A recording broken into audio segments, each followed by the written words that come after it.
Here's a little sample of these materials. This is like a part right out of the mold.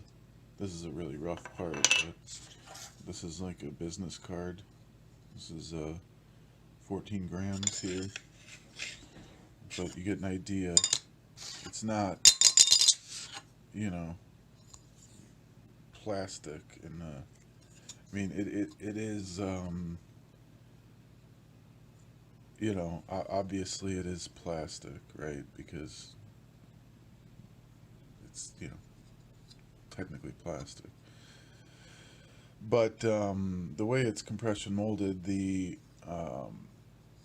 material has a chemical bond to the carbon. You know, like a thermoplastic, when you injection mold a thermoplastic, the fibers are just suspended in that thermoplastic.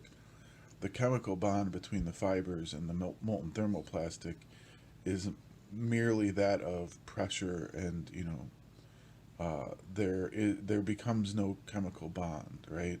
So if I take a bunch of raw fibers and dip them, or even encapsulate them in molten plastic, I can really still pull those fibers out one at a time, right? If I just dip the end of that in epoxy, they'll never pull out.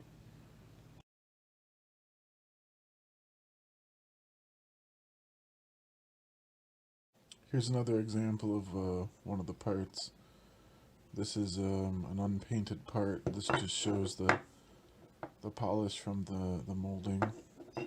Inside it's more matte because obviously it wasn't polished there. These inserts are threaded into bosses that sit inside the mold. On the back side here there are two more inserts inside of there,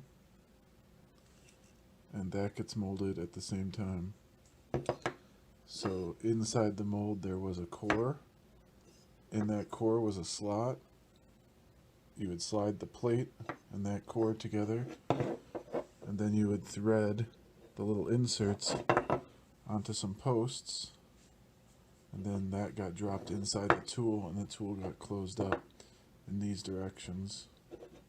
This is like A side, and then the bottom's B side, and then a plunger.